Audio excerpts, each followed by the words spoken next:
মুহাম্মদ সাল্লাল্লাহু আলাইহি ওয়াসাল্লামের জীবদ্দশায় মসজিদে আকসা বিজয় করার জন্য কি কোনো যুদ্ধ হয়েছিল? জেরুজালেম বিজয় করার জন্য কি কোনো যুদ্ধ হয়েছিল? এই সম্পর্কে অনেকেই হয়তো জানেন না, বা অনেকেই হয়তো চিন্তা ভাবনা করেন না, বা বুঝেন না, বা হয়তো বোঝার চেষ্টা করেন না। জি হ্যাঁ, হয়েছিল।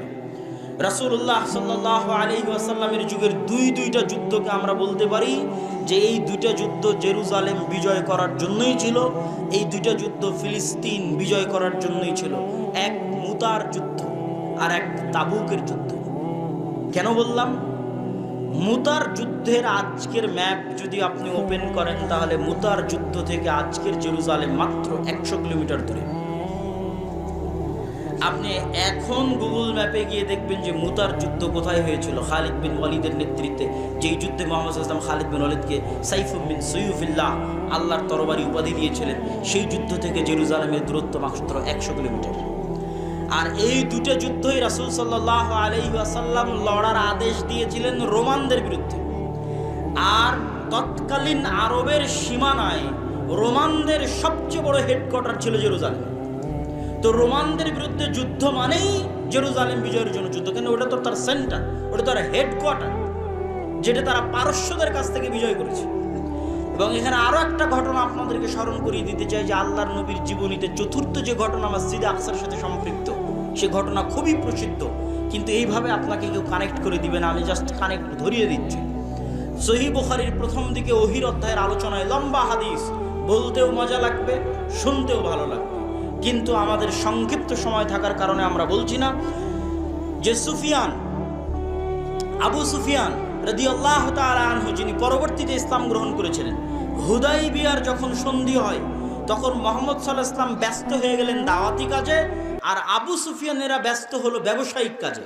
তো আবু সুফিয়ানেরা ব্যবসা করতে চলে গেছে জেরুজালেমে ব্যবসা করতে গেছে। জেরুজালেমের তৎকালীন বাদশাহ তথা গোটা রোমান এম্পায়ারের বাদশাহ স্বপ্নে দেখছে যে তার রাজত্ব দখল করে নেবে যারা খাতনা করে, আরবের মধ্যে যারা খাতনা করে। সংক্ষিপ্তভাবে হাদিস বলে দিচ্ছি যে আরবের মধ্যে কারা খাতনা করে, তার মাথা নষ্ট। সে পরের দিন সব পাদ্রীদের জমা করলো, কারা খাতনা করে, বলে ইহুদিরা ছাড়া আর কেউ খাতনা করে তো তোমরা জানি? বল না, আরবের মধ্যে কারা খাতনা করে, আশপাশে কোনো আরব থাকলে ধরে নিয়ে আসো।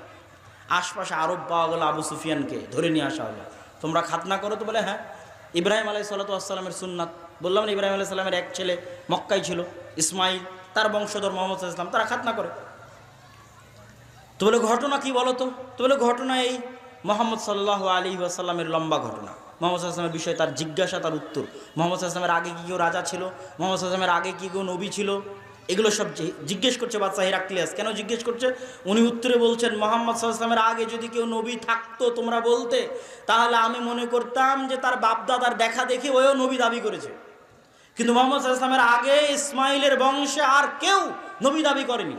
সুতরাং এটা তো আমি বলতে পারছি না যে মুহাম্মদ কারো দেখা দেখি নবী দাবি করছে সাল্লাল্লাহু আলাইহি ওয়াসাল্লাম। মুহাম্মদ সাল্লাল্লাহু আলাইহি ওয়াসাল্লামের আগে তার বংশে কেউ রাজা ছিল? আবু সুফিয়ান বলছে না, মুহাম্মদ সাল্লাল্লাহু আলাইহি ওয়াসাল্লামের আগে তার বংশে কেউ রাজা ছিল না। বসে আছে কোথায়? জেরুজালেমে। বসে আছে কোথায়? মসজিদে আকসার পাশে। বসে আছে কোথায়? ফিলিস্তিনে। ওখানে বসে সে বলছে, তোমার কথা যদি সত্য হয়ে থাকে, তাহলে আজ আমি যেই মাটিতে বসে আছি এই মাটিও একদিন ওই নবীর অধীনে চলে যাবে। বলেন আল্লাহু আকবার। এটাও রাসূল সাল্লাল্লাহু আলাইহি ওয়াসাল্লামের জীবদ্দশায় মসজিদে আকসার সাথে মুহাম্মদ সাল্লাল্লাহু আলাইহি ওয়াসাল্লামের সম্পর্ক, যে মসজিদে আকসা তখন যে শাসন করছে, যেই রোমান বাদশাহ শাসন করছে, সে বলছে যে এই মাটি তোমার কথা যদি সত্য হয়ে থাকে, তাহলে যিনি নবী দাবি করেছে মক্কায়, তার অধীনে একদিন চলে যাবে। সম্মানিত উপস্থিতি, রাসূল সাল্লাল্লাহু আলাইহি ওয়াসাল্লামের জীবদ্দশায় দুইটা যুদ্ধ ছিল জেরুজালেম বিজয় করার জন্য, এক মুতা আর এক তাবুক। এটা এভাবে আপনাকে কেউ বলে দিবে না, কিন্তু আমি কোন প্রেক্ষাপট থেকে বললাম সেটাও আপনাদের কাছে স্পষ্ট করে দিলাম যে এটার পিছনের প্রেক্ষাপট কী।